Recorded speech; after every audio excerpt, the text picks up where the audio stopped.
Good morning students. आज की class में हम जानेंगे वस्त्रों की रंगाई एवं छपाई। किसके बारे में जानेंगे? वस्त्रों की रंगाई एवं छपाई क्या होती है। इस कहें तो डाइंग एंड प्रिंटिंग फैब्रिक्स। क्या आपने कभी सोचा है कि बाजार में सभी कपड़े यदि अपने प्राकृतिक रंग में ही मिलते तो कैसे लगते? वस्त्र निर्माण की विभिन्न प्रक्रियाओं एवं परिसज्जाओं के बाद जो वस्त्र प्राप्त होता है वे देखने में आकर्षक नहीं होता है। ऐसे में वस्त्रों को विभिन्न रंगों में रंगकर अथवा उन पर आकर्षक छपाई करके उन्हें सुंदर एवं आकर्षक बनाया जाता है। रंगाई एवं छपाई से किसी भी निर्जीव से दिखने वाले वस्त्र को भी आकर्षक बनाया जा सकता है। विशेष रूप से प्राकृतिक वस्त्रों पर रंगाई एवं छपाई परिसज्जा बहुत आवश्यक होती है। रंगाई प्रक्रिया को समझने से पहले यह जानना आवश्यक है कि रंग क्या होते हैं। किसी भी तंतु, सूत या वस्त्र को रंगने के लिए जो प्राकृतिक अथवा कृत्रिम पदार्थ प्रयोग किया जाता है उसे रंग कहते हैं। इस रंग को चढ़ाने के लिए प्रयुक्त प्रक्रिया को रंगाई कहते हैं। पुरातन काल में रंगाई के लिए फूलों, पेड़ के तनों, पत्तियों, सब्जियों, खनिज स्रोतों का प्रयोग होता था। हालांकि आजकल रासायनिक रंगों का प्रयोग होता है क्योंकि ये सस्ते व आसानी से उपलब्ध होते हैं।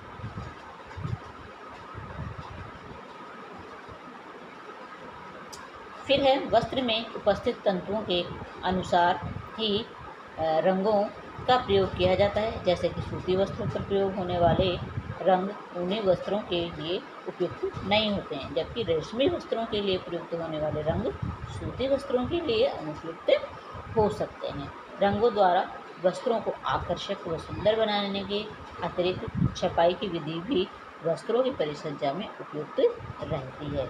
छपाई वह प्रक्रिया है जिसके द्वारा बने वस्त्रों पर निश्चित डिज़ाइन में रंग लगाया जाता है।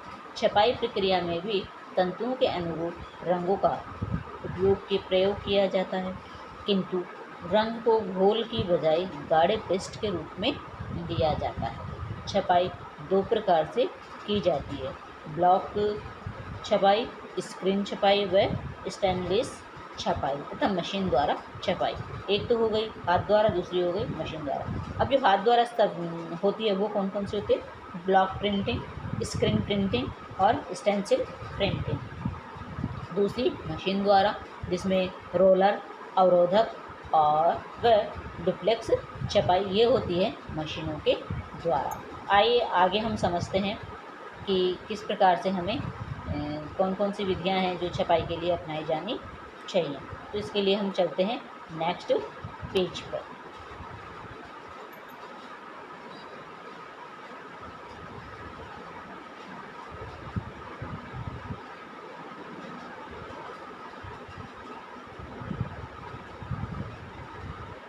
अब देखिए वस्त्र रंगाई एवं छपाई की विभिन्न विधियाँ।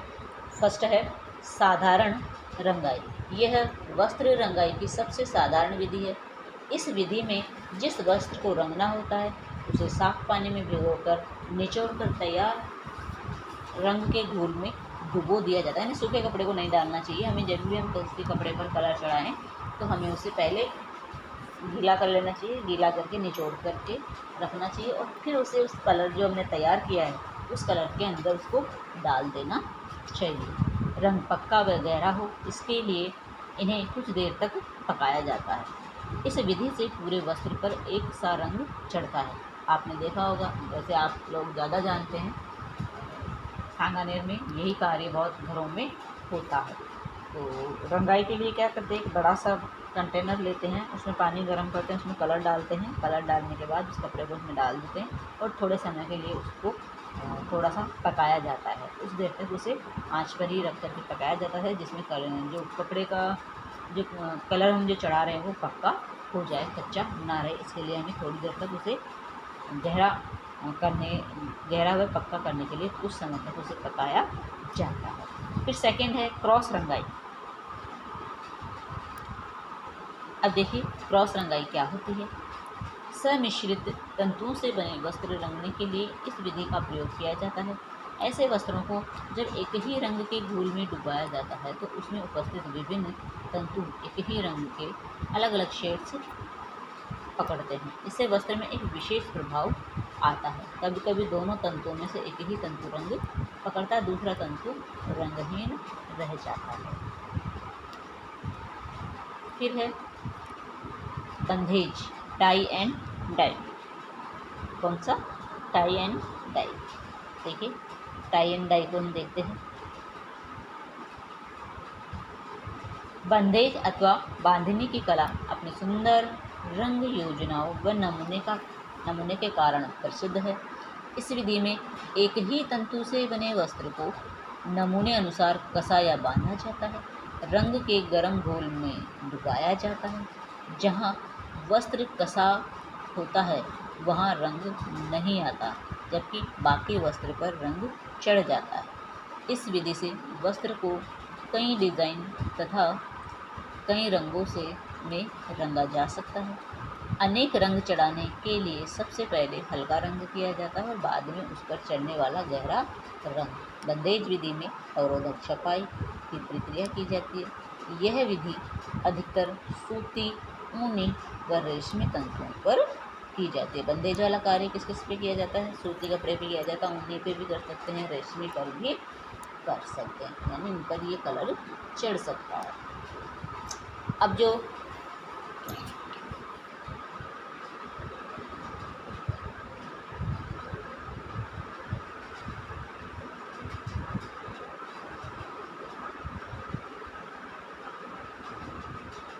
अब आपके सामने ये देखिए बंधेज के दिए हुए हैं कि किस किस प्रकार की बंधेज होती है।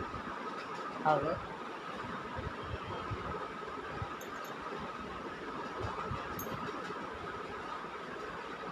इसमें देखिए एक बंधेज तो ये है, यानी एक प्लेन कपड़ा लिया हमने, ओके, प्लेन कपड़े पे हमने थोड़ा सा डिज़ाइन उभार दिया, ड्रॉ कर दिया। अब जैसे जैसे जो ये लाइन बनी हुई है ना, उसी पर से हम एक धागा लेंगे, रील लेंगे और उसी कपड़े को थोड़ा ऊपर उठाते हुए, यहाँ से हम कपड़े को थोड़ा ऊपर उठाते हुए जहाँ जहाँ पे लाइन है वहाँ पे कस करके धागा बांध देंगे। फिर जो दूसरी लाइन है उस पर धागा कस करके बांध देंगे। तो हम कपड़े को यूँ उठा के बीच में से और इसको हम बांधते जाएंगे तो कुछ इस प्रकार से ये वाला बन जाएगा। अब इसमें चाहे तो हम और भी डिज़ाइन दे सकते हैं। अब देखिए जहाँ पे ये लाइंस थी, जहाँ से हमने कस करके बांधा था, वहाँ पर ये कलर नहीं चढ़ा। जहाँ पर ये क्या है, वाइट वाइट है, और जहाँ पर ये बंधा हुआ नहीं था, टाइट बंधा हुआ गुथा हुआ नहीं था, वहाँ पे कलर चढ़ गया। तो इस प्रकार से जहाँ पे कसा हुआ भाग होता है वहाँ पे कलर कभी नहीं चढ़ता है, और जो बिना कसा हुआ भाग होता है उस पर कलर चढ़ जाता है। इससे ये बड़ा ही सुंदर और आकर्षक दिखता है। तो कई प्रकार के बंधेज हम बना सकते हैं, इस प्रकार से भी बना सकते हैं। फिर दूसरा है ये पूरा कपड़ा। अब पूरे कपड़े को देखिए, यहाँ पर हम इसको ले लेते हैं। मान लीजिए ये कपड़ा है और हमें ये वाला डिज़ाइन देना है, तो हम क्या करेंगे, इसको यहाँ से बांधना शुरू करेंगे। इस कपड़े को हमने सीधा सीधा ले लिया और यहाँ से हमने बांधना शुरू कर दिया। अब यहाँ पे जैसे जैसे लाइन है ना, उसी को यूँ कपड़े को सीधा लेके यहाँ से उठा के, यहाँ से यूँ उठाया पूरे को और इसमें बांधना शुरू कर देंगे। तो ये वाला डिज़ाइन जो है हमारे सामने आ जाएगा। ये सीधी सीधी जो लाइनें हैं यहाँ पे जो दिख रही है, ये देखिए कुछ इस प्रकार की है। तो इससे क्या होगा कि ये जो बंधेज बनाया जा रहा है वो इसके सीधे कपड़े पे लेकर के उसको कस करके बांधा जा रहा है, तो बनता है। फिर कुछ है हमारे सामने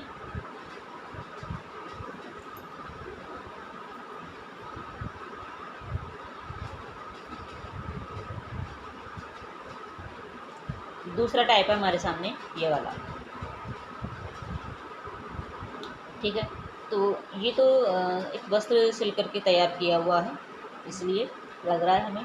लेकिन जैसे मान लीजिए ये कपड़ा है, ये किस प्रकार से बनाया गया है इसमें बंधेज, जैसे ये कपड़ा है, तो इसमें मान लीजिए हम यहाँ से शुरू कर देते हैं, दो इसमें चीज़ बना देते हैं। यहाँ से किया, फिर यहाँ से इसको बांधा, चौकोर में ले लो क्योंकि चौकोर में आ रहा है ये, ठीक है। फिर हमने इस कपड़े को ले लिया इसमें, फिर यहाँ से इसको बांध दिया, हो गया ना। अब जैसे जैसे हमने बांधा वैसे ही यहाँ पे देखिए, ये देखिए ये बंधे हुए हैं अलग अलग पार्ट। फिर उसकी कटिंग करके हम कैसे भी बना सकते हैं, कपड़ा तो कपड़ा ही होता है। तो इस प्रकार से हम बंदेज तैयार कर सकते हैं। बहुत ईजी है, लेकिन बनाना भी ईजी है, साथ में इसका वस्त्र जब हम सिल करके पहनते हैं तो बड़ा ही यूनिक लगता है, बहुत अच्छा लगता है। तो ये तो हो गई हमारी एक बंधेज हो गई। क्या हुआ, हमने किसके बारे में पढ़ा, एक बंधेज के बारे में पढ़ा। ऊपर हमने किसके बारे में पढ़ा, एक साधारण रंगाई। ठीक है, एक कपड़ा लिया, यहाँ पे देखिए कपड़ों की रंगाई हो रही है। यहाँ पे बड़े बड़े कंटेनर हैं, ये क्या है, बड़े बड़े कंटेनर हैं, ये कंटेनर दिख रहे हैं। इसमें गर्म पानी करके उस कलर को तैयार किया गया है। फिर ये ऊपर से ये जो कपड़ा आ रहा है, सीधा ये कपड़ा इसके अंदर डिप हो रहा है और डिप हो करके और साइड में निकाल रहा है। इस प्रकार से बड़ी बड़ी जो फैक्ट्रियाँ होती हैं, कारखाने होते हैं, उसमें इस प्रकार से साधारण रंगाई की जाती है। और बंधेज आपके सामने आया ही था अभी। ये हो गया हमारा बंधेज। अब इसके बाद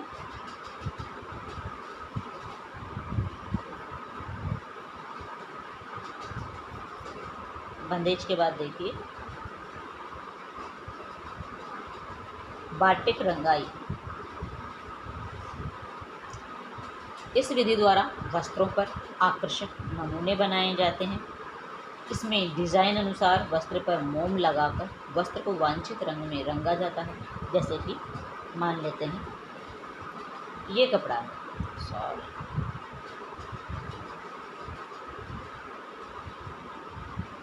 हमारे सामने ये कपड़ा है। ठीक है, अब हमें क्या लगता है कि इस कपड़े पर हमें यहाँ पर कलर नहीं चढ़ाना है, यहाँ पर कलर नहीं चढ़ाना है, यहाँ पर नहीं चढ़ाना है या यहाँ नहीं चढ़ाना। तो हम क्या करते हैं, इस पार्ट पर हम क्या लगा देते हैं, मोम लगा दिया। मोम को पिघला करके उस पार्ट पर डाल दिया कि हमें यहाँ पर कपड़े पर कलर नहीं चढ़ाना है, जो कलर है वही रखना है। तो हमने यहाँ पे उस पर मोम डाल दिया। अब जहाँ अब इस कपड़े को हमने किस में डाल दिया, कलर में डाल दिया। अब जहाँ पर हमने मोम डाला है कपड़े पर, वहाँ पे कलर नहीं चढ़ेगा। मोम की वजह से वो कलर अंदर नहीं जा पाएगा और वह कपड़ा एज इट इज जिस कलर में था उसी में रहेगा। मोम लगे स्थान पर कलर नहीं चढ़ता है। सूखने के पश्चात मोम को गर्म करके उतार कर वस्त्र को में सुंदर नमूने प्राप्त किए जाते हैं। बाटिक विधि द्वारा भी वस्त्र को कई रंगों में रंगा जा सकता है। इसके लिए वस्त्र को पहनने हल्के रंग और उसके बाद गहरे रंग में रंगा जाना चाहिए। बाटिक रंगाई में हमेशा ठंडे पानी में रंगाई का घोल बनाया जाता। अब देखिए इसमें जो, क्योंकि हम गर्म पानी में डालेंगे तो मोम पिघल करके निकल जाएगा, क्योंकि मोम क्या होता है, गर्म करते मेल्ट हो जाता है। तो इसलिए जब हम इसको कलर चढ़ाएंगे मोम लगे हुए कपड़े को, तो हम ठंडे पानी का घोल तैयार करेंगे कलर वाला और फिर हम उसको इसमें कलर चढ़ाएंगे। फिर है छपाई। भारत में छपाई की कला हजारों वर्षों पूर्व से प्रचलन में है। कपड़े पर ब्रश से डिज़ाइन बनाए जाते थे अथवा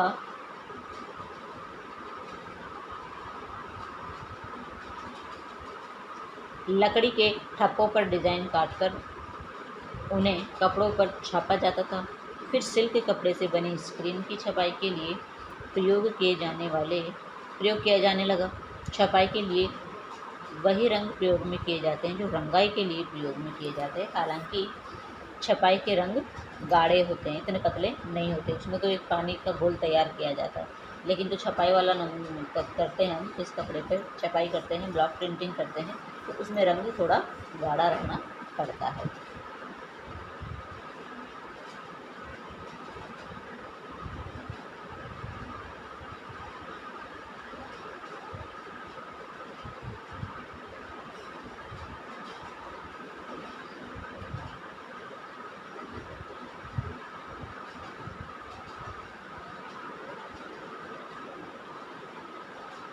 अब देखिए ब्लॉक प्रिंटिंग कैसे की जाती है। ब्लॉक प्रिंटिंग के बारे में समझते हैं। अब ब्लॉक प्रिंटिंग क्या होती है, पहले हम इसके थोड़ा सा पढ़ लेते हैं। ब्लॉक छपाई की विधि को सबसे पहले खोजा व प्रयोग किया गया। लकड़ी को काटकर उसके एक निश्चित आकार के ब्लॉक बनाए जाते हैं। छपाई के वांछित नमूने के अनुसार एक सतह पर खुदाई करके डिज़ाइन बनाए जाते हैं। खुदी हुई सतह को रंग की पेस्ट में डुबोकर वस्त्र पर लगाया जाता है, जिससे वस्त्र पर डिज़ाइन में रंग चढ़ जाता है। इस विधि से आकर्षक और परंपरागत प्रिंट वस्त्रों पर आसानी से बनाए जाते हैं। अलग अलग रंगों के लिए अलग अलग ठप्पों का प्रयोग किया जाता है। पहला रंग सूखने पर ही दूसरा रंग किया जाता है। छपाई की यह विधि अधिक समय तथा शारीरिक श्रम लगने के कारण महंगी पड़ती है, क्योंकि हाथ से बारीक बारीक कार्य जब किया जाता है तो उसमें टाइम लगता है। तो यहाँ पे देखिए हमारे सामने जैसे ये है आपकी ब्लॉक छपाई, यानी ठप्पे, हाथ में ठप्पा ले रखा है लकड़ी का बना हुआ, उसको रंग में डिप करते हैं, रंग में डिप करके उसको कपड़े पर छापते हैं। तो ये हो गई हमारी ब्लॉक प्रिंटिंग। फिर है स्क्रीन छपाई। अब देखिए स्क्रीन छपाई कैसे की गई है, देखते हैं। स्क्रीन छपाई के लिए लकड़ी के फ्रेम पर तार की जाली लगाई जाती है। क्या लगाई जाती है? स्क्रीन छपाई के लिए लकड़ी के फ्रेम, ये जो हमारे सामने दिया हुआ है लकड़ी का फ्रेम दिया हुआ है, मैं ही पढ़ देती हूँ, आप इसको ध्यान से सुनेंगे। अब देखिए सबसे पहले क्या है, यहाँ पे हमारे एक लकड़ी का फ्रेम दिया हुआ है, ठीक है। लकड़ी के फ्रेम पर तार की जाली लगाई जाती है। एक फ्रेम पर क्या लगा दिया गया? तार की जाली लगा दी गई है। जिस स्थान पर रंग का डिज़ाइन बनाना है उस अनुपात में एक लाइन खींची जाती है। क्या खींची जाती है? एक लाइन खींची जाती है। जहाँ रंग की आवश्यकता नहीं वहाँ पर जलरोधी वार्निश लगा दी जाती है। भाई हमें लगता है जैसे वहाँ तो किसका प्रयोग किया गया था? मोम का। अब यहाँ पे किसका प्रयोग किया जा रहा है? एक वार्निश होता है कि यहाँ पे हमें कलर नहीं चढ़ाना है, यहाँ पे हमें डिज़ाइन नहीं करना है, वहाँ पे क्या कर दिया जाता है? वार्निश लगा दिया जाता है, जिससे वो उस पर कलर नहीं चढ़ता है।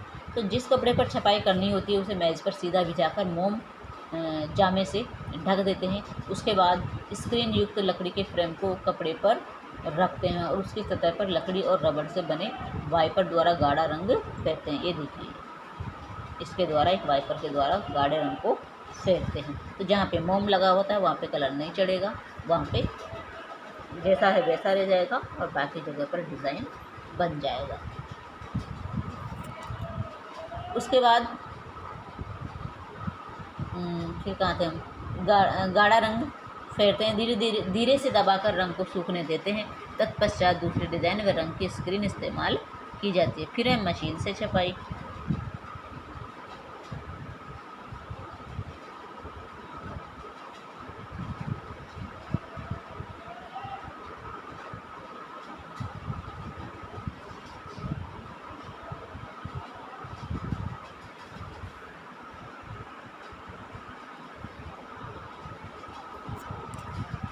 इस प्रकार की छपाई के लिए अनेक नक्काशी वाले रोलर सिलेंडर प्रयोग में लाए जाते हैं। इसके कपड़े पर वास्तविक छपाई कार्य से बहुत कम समय लगता है, लेकिन रोलर पर नक्काशी का कार्य बहुत सावधानी से करना पड़ता है। डिज़ाइन के रंगों की आवश्यकता के अनुसार रोलरों की संख्या प्रयोग में लाई जाती है, क्योंकि एक रोलर केवल एक ही रंग की छपाई कर सकता है। दूसरा है इसमें स्टेंसिल छपाई। स्टेंसिल छपाई भी स्क्रीन छपाई जैसी ही होती है। इसमें धातु की प्लेट या मोमी कागज़ पर डिज़ाइन में स्टेंसिल काट लिए जाते हैं। वस्त्र पर स्टेंसिल रखकर ब्रश, एयर ब्रश या स्प्रे द्वारा रंग लगाया जाता है। जब स्टेंसिल उठाया जाता है तो डिज़ाइन कपड़े पर छपा हुआ प्राप्त होता है। तो इस प्रकार से कई डिज़ाइन हैं जो इसमें बनाई जाती है।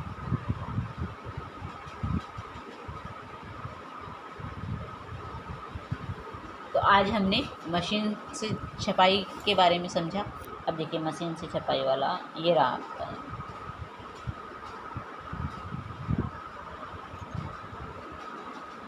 कपड़े को उस पर लगा दिया गया है और उसके बाद छपाई की जा रही है। तो मशीनों से छपाई बड़ी आसानी से जल्दी हो जाती है। ठप्पे से छपाई करना बहुत ही समय भी लगता है, साथ में